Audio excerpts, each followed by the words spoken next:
வணக்கம். இந்த வீடியோவில் சற்று முன் இபிஎஃப்ஓ ரூபாய் 1000 கூட்டல் 6500 ரூபாய் கூடுதல் மாத பென்ஷன் சார்ந்து ஓய்வூதியர்களுக்கு முக்கியமான நியூஸ் குறித்து தகவல்கள் கிடைத்திருக்கின்றன. இது சார்ந்து முழு விவரத்தையும் பார்க்கலாம். இந்த வீடியோவை தொடர்ந்து பார்க்குறதுக்கு முன்னாடி நம்ம சேனலை இதுவரைக்கும் சப்ஸ்கிரைப் பண்ணாதவங்க சப்ஸ்கிரைப் பண்ணிக்கங்க. இபிஎஸ் 95 திட்டத்தின் கீழ் கிடைக்கும் குறைந்தபட்ச ஓய்வூதியத்தை 1000 ரூபாயிலிருந்து 5000 ரூபாய் முதல் 7500 ரூபாய் வரை உயர்த்த வேண்டும் என்ற கோரிக்கை பல ஆண்டுகளாக ஓய்வூதியதாரரிடம் இருந்து வருகிறது. விலைவாசி உயர்வு காரணமாக தற்போதைய தொகை வாழ்வாதாரத்திற்கு போதவில்லை என்பது அவர்களின் முக்கிய வாதம். இந்த நிலையில் சமீபத்தில் நாடாளுமன்றத்தில் தொழிலாளர் நலத்துறை அமைச்சர் மன்சுக் மாண்டவியா இது குறித்து விளக்கம் அளித்தார். அவர் கூறியிருப்பதாவது: ஓய்வூதிய நிதியினுடைய நீண்டகால நிலைத்தன்மை மிகவும் முக்கியம். தற்போது ஓய்வூதியத்தை அதிகரித்தால் அது நிதியில் கூடுதல் சுமையினை ஏற்படுத்தி எதிர்காலத்தில் நிதி நெருக்கடி உருவாகக்கூடும். மத்திய அரசு ஏற்கனவே குறைந்தபட்சம் 1000 ரூபாய் ஓய்வூதியம் வழங்குவதற்கே பட்ஜெட்டில் இருந்து கூடுதல் நிதி வழங்கி வருகிறது. மேலும் ஊழியர்களின் அடிப்படை ஊதியத்தில் 1.16% தொகை அரசு தனது பங்களிப்பாக செலுத்துகிறது.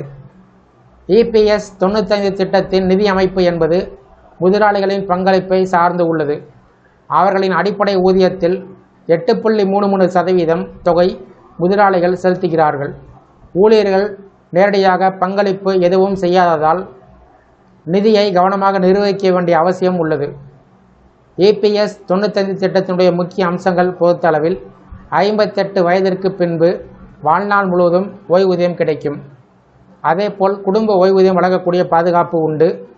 50 வயதிற்கு பின்பு முன்கூட்டியே ஓய்வு பெறக்கூடிய வாய்ப்பும் உள்ளன. இந்த நிலையில் ஓய்வூதியர்கள் தங்களுக்கு 1000 ரூபாய் மாத ஓய்வூதியம் என்பது இன்றைய விலைவாசிக்கு போதாது. தாங்கள் கௌரவமான வாழ்க்கை நடத்துவதற்கு குறைந்தபட்சம் 5000 ரூபாய் முதல் 7500 ரூபாய் என்பது அவசியம் என்பது அவர்களுடைய முக்கியமான கோரிக்கை. மேலும் பகத்சிங் கோஷியாரி குழுவினுடைய பரிந்துரையை அமல்படுத்த வேண்டும் என்றும் வலியுறுத்தி வருகின்றனர். மத்திய அரசு விளக்கத்தின் அடிப்படையில் உடனடியாக குறைந்தபட்ச ஓய்வூதிய உயர்வு எதுவும் இல்லை.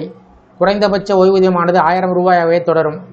இருப்பினும் எதிர்காலத்தில் பணவீக்கம் மற்றும் நிதிநிலைத்தன்மையை பொறுத்து இந்த கோரிக்கை மறு பரிசீலனை செய்வதற்கு வாய்ப்புகள் உள்ளன. இந்த முடிவு ஓய்வூதியர்களுக்கு ஏமாற்றம் கொடுத்தாலும் நிதிநிலைத்தன்மை மற்றும் சமூக பாதுகாப்பு இரண்டுக்கும் இடையில் சமநிலை தேவைப்படுவது தெளிவாகிறது.